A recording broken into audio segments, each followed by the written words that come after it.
Tu as reçu ton virement hier, et pourtant ton compte est déjà presque vide. Tu ouvres ton application bancaire, tu fixes le solde. Silence. Et tu te demandes comment c'est déjà fini. Où est passé l'argent? Chaque fois qu'il arrive, il s'évapore. Si ton argent disparaît chaque mois, ce n'est pas un mystère, c'est un système. Tu te promets que ce mois sera différent, et pourtant, à la fin, il ne reste rien. Je vais te dire quelque chose d'important. Ce n'est pas parce que tu es irresponsable, ce n'est pas parce que tu ne travailles pas assez. Moi aussi j'ai vécu ce cycle. Gagner, dépenser, recommencer, sans jamais avancer. En Afrique, l'argent ne vient jamais seul. Il vient avec des obligations. Famille, urgence, pressions invisibles, petites dépenses normales mais répétées. Et un jour, tu réalises une vérité brutale. Tu gagnes de l'argent, mais tu ne construis rien. Un salaire sans système est une illusion de sécurité. Au moindre pépin, panne, ordonnance, imprévu, tout ton château de cartes s'effondre. Un imprévu et tout s'effondre. Le problème, ce n'est pas ce qui entre, c'est ce qui reste. Mais la bonne nouvelle, c'est que ça se corrige.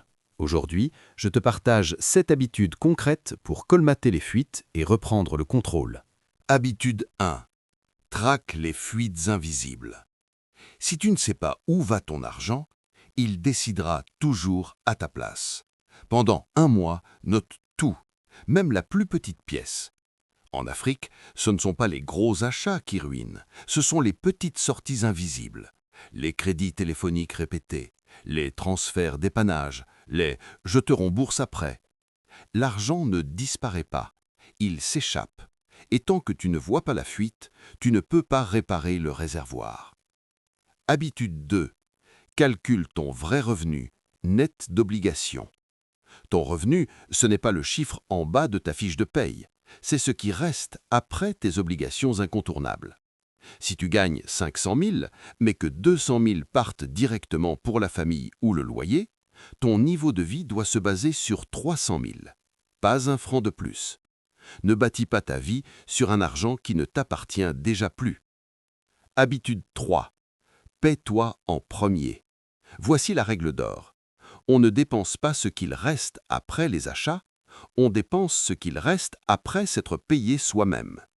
Dès que l'argent tombe, mets de côté, même 5%, même 10%. L'épargne, ce n'est pas juste de l'argent bloqué, c'est le respect que tu te donnes. C'est dire, mon futur est plus important que cette envie immédiate. Habitude 4.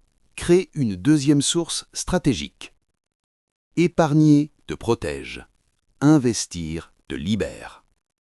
Si ton revenu dépend uniquement de ta présence, tu es vulnérable. Commence petit, mais commence intelligent.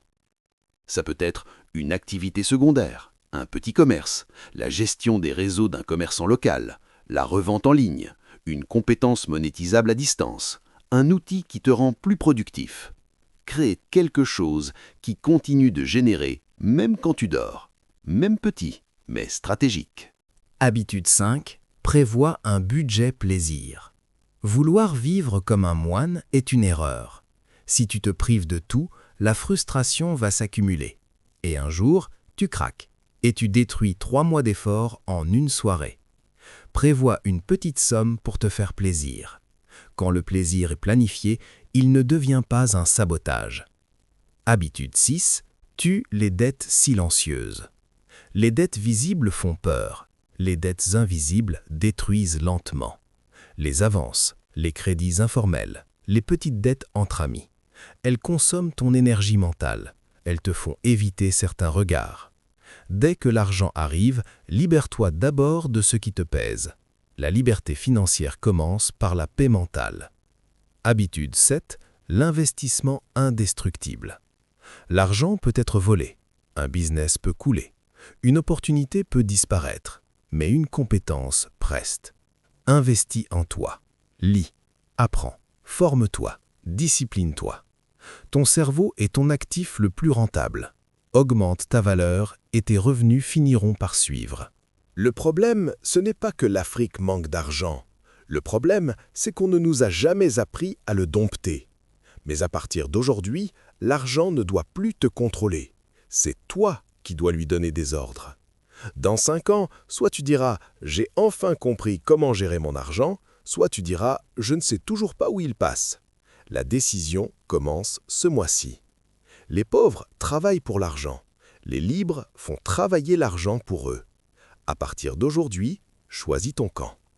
Laquelle de ces 7 habitudes vas-tu activer dès maintenant? Ici, on ne vend pas d'illusions. On construit des Africains financièrement solides. On avance ensemble.